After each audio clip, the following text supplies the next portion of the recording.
사랑이 여러분의 삶에 늘 넘쳐나기를 축복합니다. 바리새인들이 예수님을 찾아와서 물었습니다. 사람이 아내를 버리는 것이 옳습니까? 다시 말하면 이혼해도 됩니까? 이 질문이에요. 이혼해도 되나요? 예수님께서 대답을 하시는데 대답을 하시기에 앞서서 예수님도 질문을 했어요. 모세가 어떻게 가르쳐줬냐? 그랬더니 모세는 이혼 증서만 써주면 이혼해도 된다고 했습니다. 이렇게 답하는 거예요. 맞습니다. 모세는 그렇게 말했는데 그래서 예수님께서 모세가 그렇게 말한 배경, 이혼 증서를 써주고 이혼해라 이렇게 말씀한 배경에 대해서 말씀해 주셨어요. 오늘 5절에 이렇게 말씀하시죠. 예수께서 그들에게 이르시되 너희 마음이 완악함으로 말미암아 이 명령을 기록하였거니와. 모세가 이혼 증서를 써주고 이혼을 해라 이렇게 말한 것은 원래 이혼을 하고 싶은 대로 하라는 것이 아니라 너희들의 마음이 악하니까, 완악하니까, 굳어져 있으니까 어쩔 수 없이 이혼 증서를 써주고 이혼하라고 했다는 거예요. 자, 모세가 말한 것 신명기 24장 1절의 말씀입니다. 이렇게 되어 있어요. 사람이 아내를 취하여 데려온 후에 수치되는 일이 그에게 있음을 발견하고 그를 기뻐하지 아니하거든 이혼 증서를 써서 그 손에 주고 그를 자기 집에서 내보낼 것이요. 결혼을 했어요. 아내를 데려왔는데 아내에게 수치되는 일이 있으면, 그래서 그를 기뻐하지 않으면 이혼 증서를 써주고 내보내라. 이게 모세의 글입니다. 근데 이 말씀을 놓고 해석이 분분했어요. 어떤 사람들은 수치되는 일이 있으면 이혼할 수 있다 이렇게 생각을 했고요. 또 좀 보수적에서는 그렇게 생각했고, 조금 더 넓게 해석하는 사람은 기뻐하지 않으면, 남편이 아내를 기뻐하지 않으면 이것도 이혼을 허락해 준 거다. 이혼 증서를 써주고 이혼해도 된다. 이렇게 해석을 했습니다. 그러다 보니까 기뻐하지 않는다는 게 뭐냐. 그래서 수치되는 일, 그러면은 그래도 그게 뭔지는 조금 이렇게 서로 통일된 의견이 나올 수 있는데, 기뻐하지 않는 거라면 굉장히 주관적이고 다양합니다. 그래서 심지어 이런 것도 있었다 그래요. 우리 아내는 너무 목소리가 크다. 나 정말 싫다. 이혼 사유가 되는 거예요. 음식을 태웠다. 정말 싫다. 이것도 이혼 사유가 됐고요. 또 심지어는 내 아내보다 더 아름다운 여자를 난 찾았다. 그래서 나는 내 아내를 기뻐하지 아니한다. 이런 이유들을 대면서 이혼 증서를 써주고 이혼을 하고 있었습니다. 모세가 왜 이혼 증서를 써주라고 했는가? 이유가 있어요. 이 가부장적인 사회 가운데 여성을 보호하기 위한 제도적인 장치였어요. 이 당시는 농경사회, 목축사회였죠. 근데 이런 사회에서 지금처럼 다양한 직업이 존재하지 않았습니다. 그러니까 여자가 이혼당하면은 자기 일하고 경제활동을 해야 되는데 그럴 만한 환경이 안 된 거예요. 이혼을 당한 여자, 재혼을 하지 못하면 먹고 살아가는 길이 막막하던 시절이에요. 그래서 모세는 네가 이혼을 해야 되면 이혼 증서를 써줘라. 그래야 그것을 가지고 다른 남자를 만나서 재혼이라도 할 수 있지 않겠냐. 이런 차원에서 모세가 이혼 증서를 써주라고 한 것이죠. 그러니까 모세가 이혼을 허락해 준 그것은 사람들의 마음이 완악하기 때문에, 어차피 그 완악한 마음으로 고집스럽게 이혼을 하기 때문에 그렇게 하려면 이혼 증서라도 써주라는 것. 자, 왜 사람이 그럴까요? 이런 이유에서 이혼 증서를 써주라고 했는데 사람들의 마음이 완악하다 보니까 말도 안 되는 이유를 붙여서 이혼을 하고, 그렇게 하면서도 조금도 양심의 가책이 없이 나는 성경대로 이혼 증서를 다 써줬다. 이혼하면서도 너무도 당당한 거죠. 예수님 말씀, 너희들의 완악한 마음 때문에 이혼 증서를 써주라고 했는데 그 완악한 마음이 여전하기 때문에 그것조차도 악용해서 말도 안 되는 이혼을 많이 하고 있다는 겁니다. 레위기 24장에 보면 이런 말씀도 있어요. 눈에는 눈, 이에는 이. 무슨 말인가? 누가 나의 눈을 좀 상하게 했어요? 그럼 너도 그만큼 상하게 해라. 누가 나를 쳐서 내 이가 하나 부러졌습니다. 너도 똑같이 한 대 쳐서 이 하나를 부러뜨려라. 그런 말씀이에요. 근데 이 말씀 역시 사람의 마음의 완악함 때문에 주신 말씀이에요. 여러분 어떻게 했어요? 누가 내 일을 하나 부러뜨렸다. 참을 수 있겠습니까? 나도 해줘야죠. 근데 나는 이 하나 부러뜨리는 것으로 만족하지 못하죠. 더 세게 쳐서 2개, 3개 부러뜨려야 속이 후련할 거예요. 사람들의 마음이 그러니까 야, 네가 당한 것 그 정도만 복수를 해줘. 네가 더 크게 복수하면 상대방은 또 더 크게 복수하겠지. 원래 하나님의 마음은 복수가 아닌데 원래 사람들의 마음이 완악하다 보니까 눈에는 눈, 이에는 이, 그 정도로 끝내라. 그래서 주신 말씀이에요. 원래 하나님의 마음은 무엇인지 마태복음 5장 산상수훈에서 예수님은 이렇게 가르쳐 주셨습니다. 내가 너에게 이르노니 악한 자를 대적하지 말라. 누구든지 내 오른편 뺨을 치거든 왼편도 돌려대라. 모세의 법에 의하면 누가 내 뺨을 한 대 치면 나도 한 대 쳐주면 돼요. 그게 법대로 한 겁니다. 근데 그게 하나님의 마음이 아니라 하나님의 마음은 한 대를 맞더라도 왼편까지 돌려대면서 한 대 더 때리라고 하라는 그런 용서의 마음과 용납의 마음을 가지라는 거예요.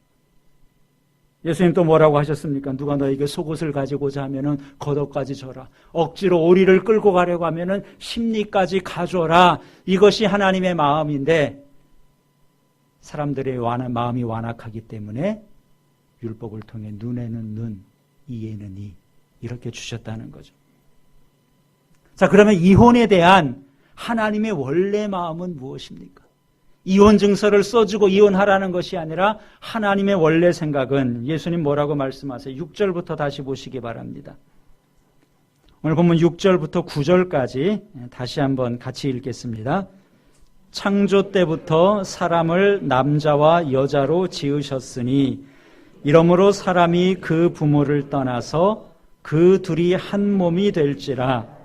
이러한즉 이제 둘이 아니요 한 몸이니 그러므로 하나님이 짝지어 주신 것을 사람이 나누지 못할지니라 하시더라. 이혼에 대한 하나님의 말씀은 이혼은 안 된다 그 말이죠. 왜 안 되나요? 2가지를 말씀하셨어요. 첫째는 결혼을 하면 이젠 더 이상 둘이 아니라 하나기 때문에 갈라설 수 없다는 거예요. 여러분 둘은 나눌 수 있습니다.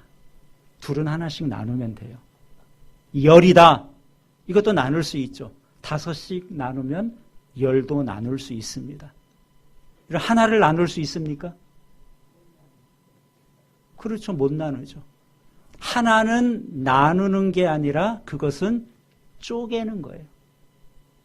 하나는 나눌 수 없는 겁니다. 결혼하면은 둘이 아니라 하나다 그랬어요. 그래서 창세기 2장 24절에 이렇게 남자 여자를 만드시고 남자가 부모를 떠나 그 아내와 합하여 둘이 한 몸을 이룰지라 그랬는데 여기서 합한다는 말이 악교로 단단히 붙인다는 그런 의미의 말입니다.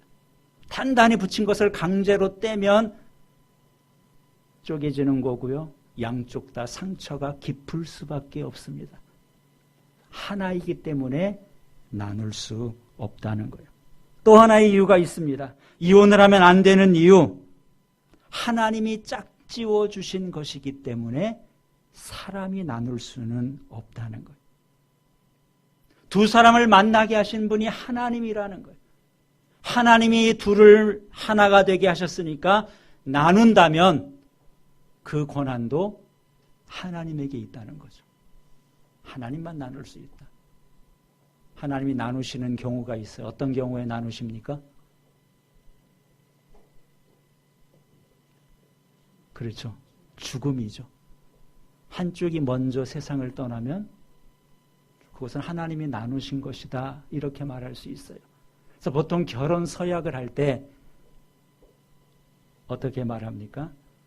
죽음이 두 사람을 갈라놓을 때까지, 그 말은 하나님이 나누실 때까지 서로 사랑하고 존중하고 부부로서의 정절과 대의를 지키겠습니까? 이렇게 질문해서 예라고 대답할 경우에 이 결혼이 성립됐습니다. 그리고 결혼 선포를 하는 거죠. 그러니까 결혼할 때는 하나님이 하나가 되게 해주신 것, 나눌 수 없다는 것에 대해서 누구나 동의를 하고 결혼을 하게 됩니다. 이혼은 이혼은 사람이 나누는 거죠. 그래서 이혼은 안 된다는 것이 오늘 본문에서 예수님이 하신 말씀이에요. 여러분, 그런데 현실이 어떻습니까? 이혼하는 사람들이 점점 늘어나고 있고요. 우리나라 이혼율도 점점 높아지고 있습니다. 안 믿는 사람들만 이혼하나요? 기독교인들도 이혼하는 사람 얼마든지 있어요. 기독교인들의 이혼율도 높아지고 있어요. 결혼할 때는 하나님께서 맺어주셨다 이렇게 이야기를 하는데 이혼할 때는 하나님께 묻지 않고 이혼을 해버립니다. 왜냐하면 하나님께서 맺어주셨다는 그런 가장 기본적인 믿음이 없기 때문에 그런 거죠. 그래서 이혼할 때는 둘이 그냥 끝내버리는 거예요.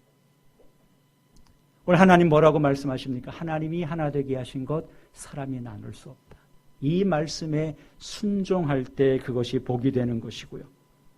그것이 지키기 힘들다고 내 마음대로 선택을 했을 때 당장은 편할지 몰라도 실은 우리에게 손해가 되고 마이너스가 되는 것이죠. 며칠 전에도 유명 연예인의 이혼 소식이 화제가 됐습니다. 그 이유에 대해서 소문도 많이 있는데 당사자들은 뭐라고 밝혀요?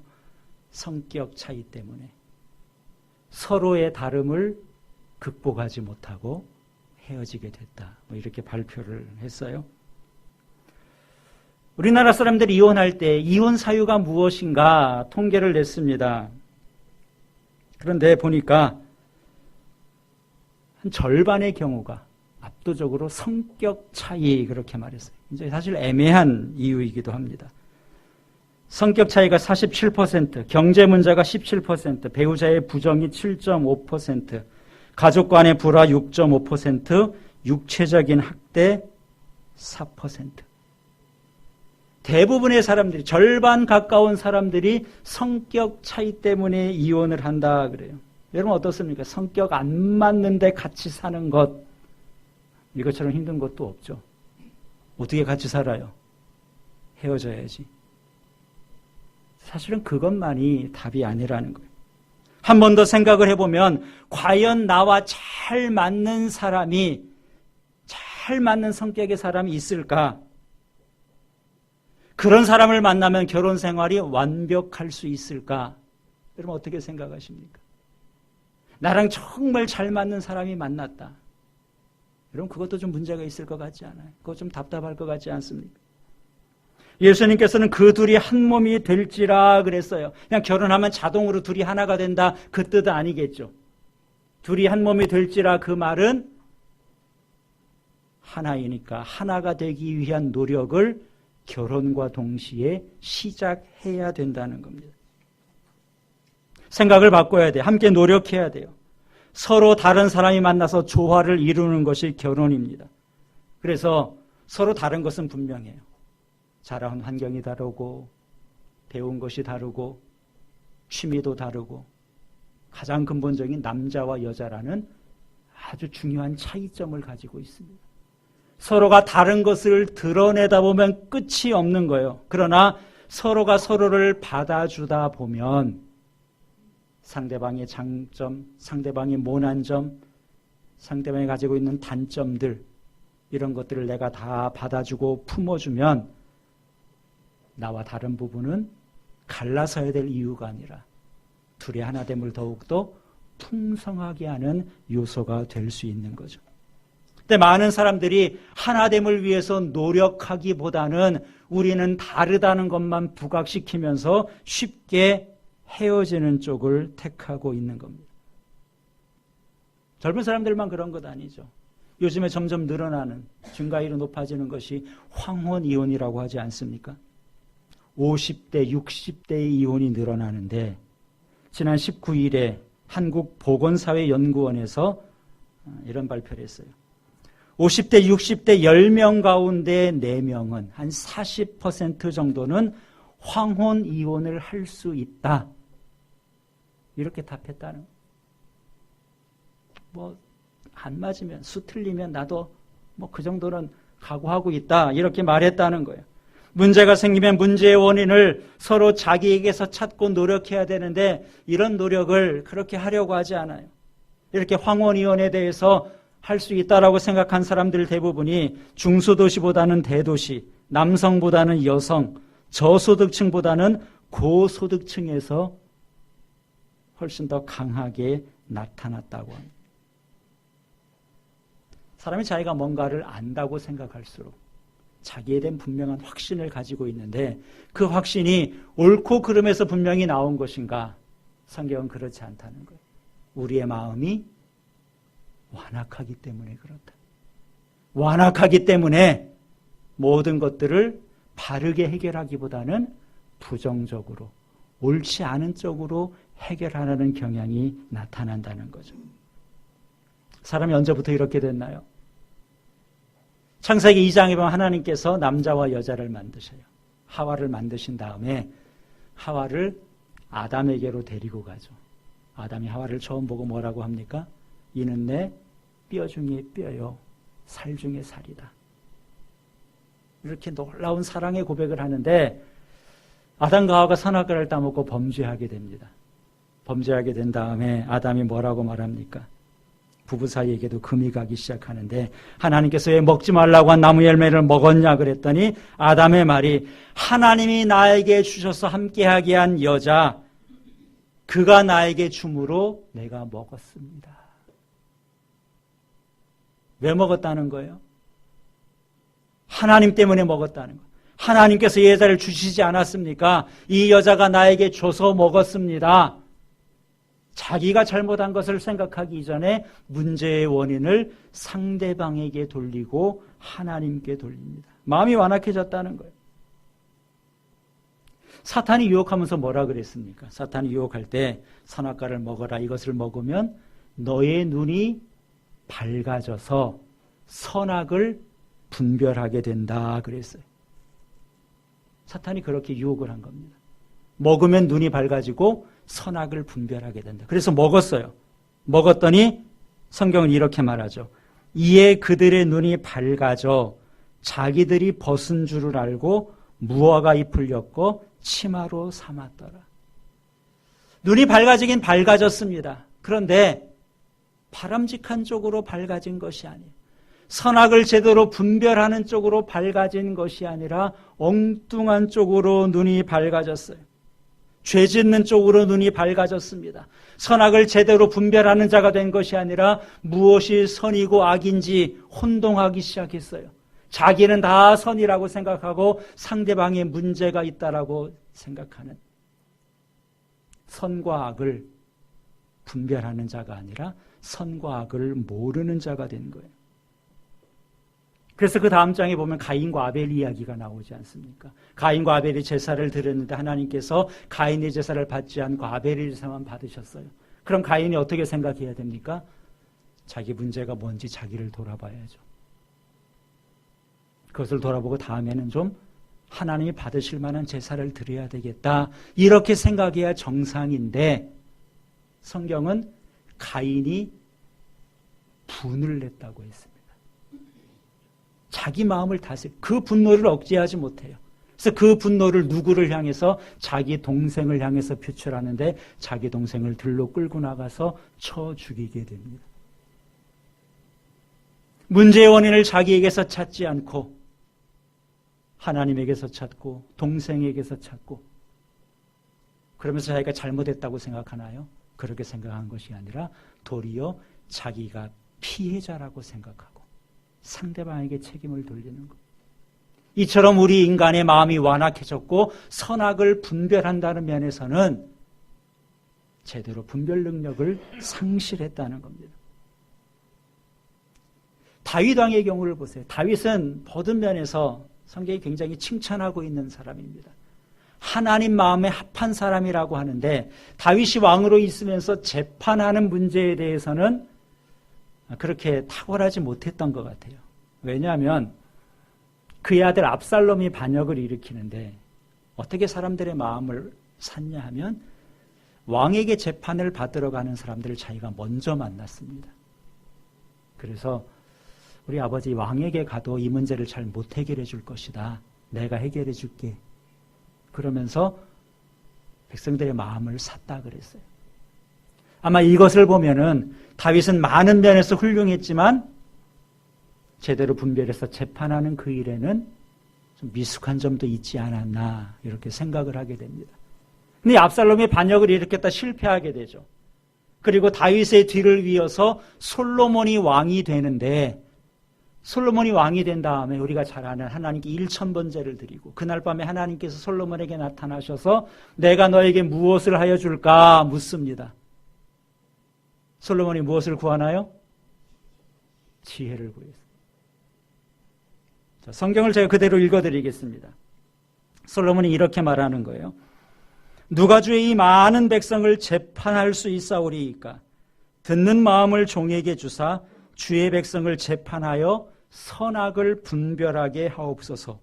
솔로몬이 이것을 구하며 그의 말씀이 주의 마음에 든지라. 하나님이 솔로몬에게 내가 뭐 해줄까 그랬더니 하나님 이 많은 백성을 나는 재판할 수 있는 능력이 없습니다. 나는 선과 악을 제대로 분별할 수 있는 능력이 없습니다. 하나님 가르쳐 주십시오. 선과 악은 하나님만이 아십니다. 듣는 마음을 주셔서 선과 악을 분별하게 해달라. 하나님이 그것을 귀하게 보셨다는 거예요. 솔로몬이 뭘 안다는 거죠. 대부분의 사람들은 자기는 옳다고 생각해요. 나는 옳고 그름을 분명히 알고 있고 내가 하는 것은 다 옳다고 생각하는데 솔로몬 하나님 앞에 나는 선악을 분별할 능력이 없습니다. 왕의 체면도 있을 텐데 그렇게 말해요. 하나님 내 듣는 마음 주십시오. 하나님께 듣고 내가 선악을 분별하겠습니다. 하나님 보시기에 네가 뭘 좀 아는구나. 자기가 모른다는 걸 아는 거죠. 그래서 하나님께 솔로몬에게 복을 주신 겁니다. 이사야 64장 6절에 이렇게 기록합니다. 무릇 우리는 다 부정한 자 같아서 우리의 의는 다 더러운 옷 같으며 우리는 다 잎사귀같이 시들므로 우리의 죄악이 바람같이 우리를 몰아가나이다. 여러분 이것이 우리 인간의 현주소예요. 우리의 의는 다 더러운 옷과 같습니다. 이것을 인정해야 돼. 이것을 인정하는 것이 지혜고 솔로몬이 그것을 인정할 때 복이 됐던 것처럼 우리가 그것을 인정하는 것이 복입니다.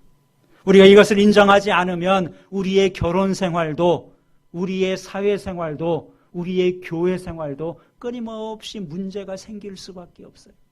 왜요? 문제의 원인을 나에게서 찾기보다 상대방에게서 먼저 찾는 우리의 완악한 마음 때문에 그렇습니다. 하나님, 내가 하나님 앞에서 무엇이 정말 선한 것인지 무엇이 악한 것인지 알지 못합니다. 하나님 가르쳐 주십시오. 나에게도 솔로몬처럼 듣는 마음을 주십시오. 우리가 말씀에 귀를 기울여야 되는 이유, 기도해야 되는 이유가 여기에 있는 것이죠.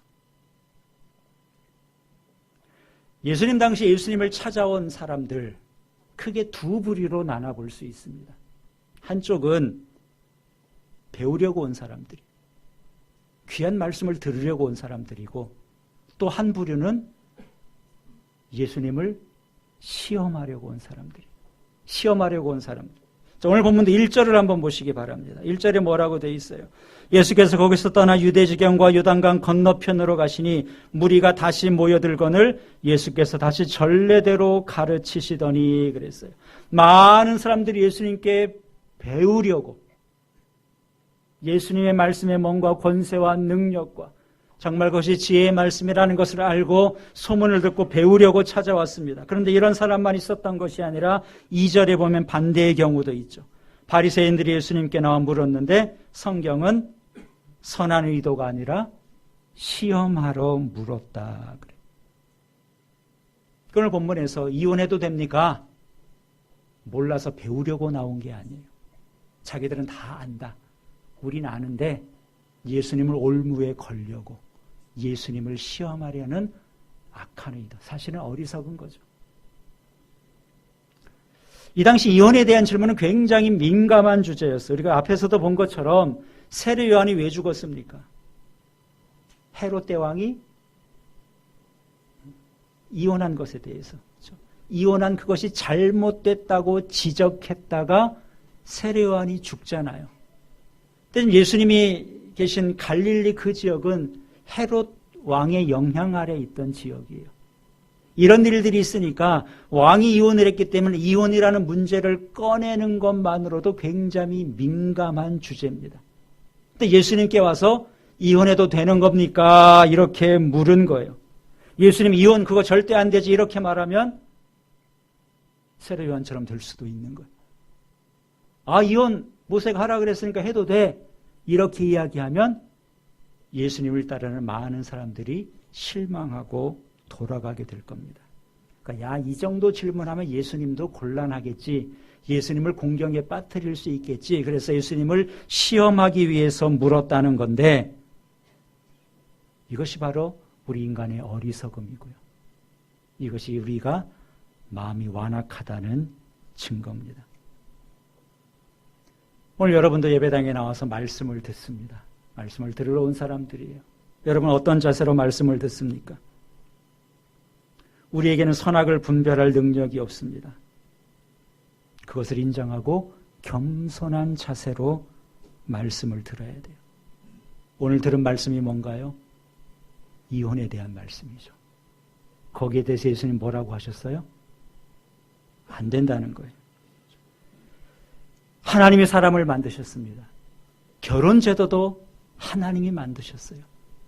그 하나님께서 결혼한 사람 이혼하는 것은 안 된다. 이것이 하나님의 말씀이고요. 하나님이 짝지어 주신 것을 사람이 나누지 못한다.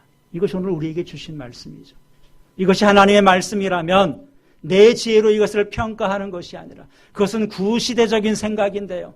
요즘 상황에서는 이혼할 일이 얼마나 많은데요. 그런 고리타분한 얘기하지 마십시오. 이렇게 말할 것이 아니라 정말 지혜는 나는 선악을 분별할 능력이 없습니다.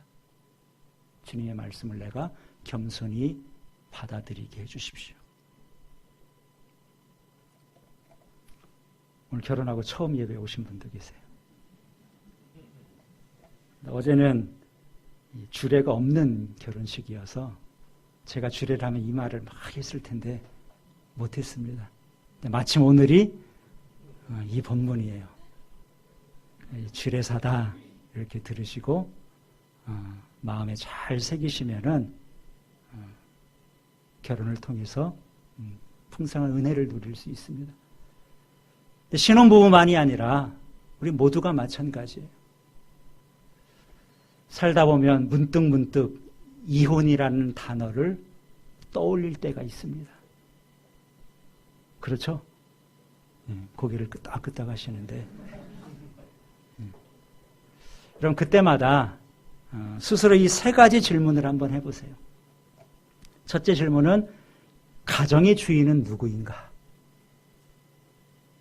한번 스스로 질문하고 대답을 한번 해보시고요. 누가 우리를 하나 되게 했는가? 답이 있을 거 아니에요. 그 다음에 하나가 되었던 그 목적은 무엇이었나? 요 세 가지를 생각하면서 하나님 앞에 기도해 본다면 좋은 결과가 있을 거예요. 하나님 말씀에 순종할 수 있을 겁니다. 그것을 생각하며 기도하면 그 가정은 깨어지지 않을 수 있어요. 그래서 오늘도 이 결혼과 이혼에 대해서 결혼 생활이 무엇이고 이혼은 왜 안 되는지 분명히 가르쳐 주셨습니다. 우리의 지혜로 이 말씀을 평가하는 것이 아니라 나는 아직 분별할 능력이 없습니다. 주님 듣는 마음을 주십시오. 이 말씀 그대로 듣고 하나가 되기 위해서 힘쓰고 했을 때 하나님께서 결혼을 통해서 가정을 통해서 약속해 주신 풍성한 복과 비밀스러운 은혜를 누릴 수 있습니다. 그 은혜를 누리는 가정들이 다 되시기를 우리 주님의 이름으로 축원합니다. 기도하겠습니다.